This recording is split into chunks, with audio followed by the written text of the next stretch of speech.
Big celebration is getting bigger as well. For 1 in 10 new spouses, the letdown after the ceremony is so severe, it develops into what is known as post-wedding depression. Are we creating a generation of brides who cannot recover from their wedding day? It's a dream of many little girls that someday her prince will come. Is the bill here? But the whirl of wedding planning can drive some brides to the extreme. Okay, can we get going? And the search for wedding perfection can push others over the edge, transforming them into bridezillas, like the over-the-top TV show. That's not funny! Some are stressed, some are serene, but the pressure to create that flawless day can be daunting. Planning a wedding and getting married is both the best time and also the most stressful and in many ways worst time as well. Marnie Hines got married 3 months ago inside a quaint Cape Cod church with over 100 guests. As the sound of bagpipes escorted her down the aisle, it was a picture-perfect ceremony. After the wedding, Marnie and her new husband, Mark, flew off for their long-awaited fantasy trip to the Caribbean. Yeah, their honeymoon was fabulous and really relaxing and fun and perfect, just like the wedding. But once the honeymoon was over, Marnie emotionally crashed. I felt bad because it was over. And now real life was starting, and now I had to think about kids and buying a house and all of the major things that come after one gets married, and that was kind of scary. Marnie fell into a post-wedding depression, a condition afflicting 1 in 10 new spouses. After spending a year or more focusing on one day, the letdown once that day is over can lead to confusion, frustration, and for some, clinical depression. I mean, I didn't really understand why she felt that way. See you later. You know, it bothered me because I thought it was something wrong, that I was causing her to be different and sad or depressed.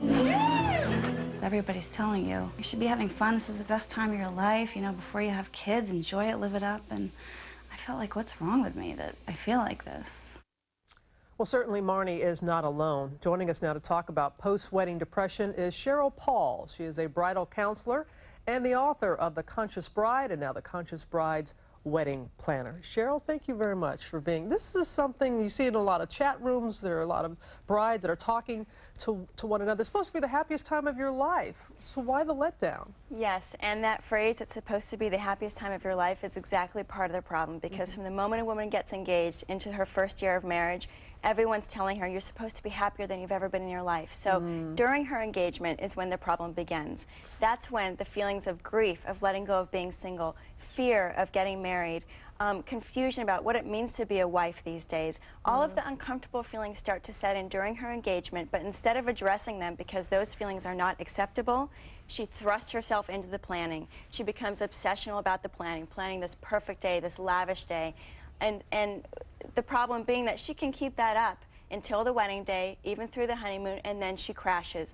Everything she refused to feel before the wedding comes crashing down on her afterwards. Are there some expectations that are unreal? I mean, you see it's a billion-dollar industry right now, the wedding business. And then you see these lavish celebrity weddings. Most recently, Nicole Kidman, it was beautiful, an absolute beautiful wedding. And so brides see this and they have unrealistic expectations for their own weddings? Absolutely. The expectations are unrealistic, fostered by the media, fostered by a magazine image that costs tens of thousands of dollars to create, and it's one image, it's a one moment. Brides spend 9 months or a year trying to recreate these images, getting caught up in being perfect and creating a perfect day. All of that energy avoiding what's really happening, avoiding the feelings that need to be addressed before her wedding, during her engagement, so that she doesn't crash, so that she can enter marriage feeling prepared, feeling ready to take on what marriage is about. So help us here. So how, if the big day, not to have the big letdown, what are some things you can do? Yes.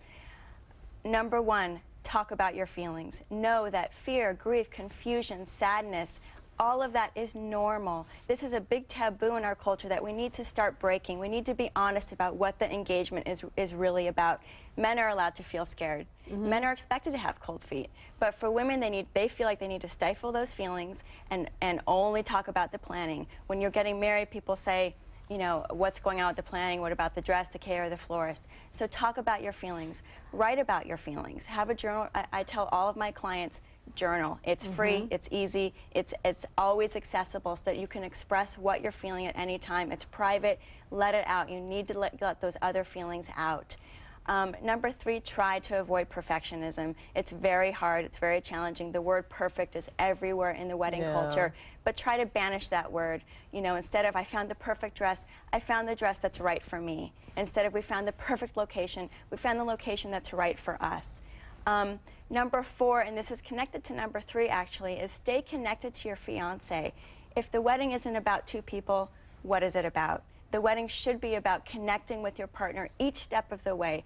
The guy gets sidelined in this whole wedding planning. When you see the bride out, it's with her mother and her friends, but this should be a day about 2 people. So when they stay connected to each other, that's a way to avoid perfectionism, because you can have a day that expresses who you are, expresses your values, and that can actually be a creative expression. Great. So that's very good, what you're saying about communicating and focus on the marriage as much as you focused on the wedding. And focus on each other. Yeah. Focus on who this is about. Yeah. It's about each other. It's not about having a perfect centerpiece. It's about, okay, I feel scared right now. Can I talk about it with my fiance instead of picking up the phone and calling another florist? Great. Talking is always key. Talking is always key. Thank you, Sheryl. Thank you very so much. much. Appreciate that. This is very real for a lot of new brides. It is, and entirely preventable. All right, thank you. Next, there may be more in those boxes than meet the eye, like genetically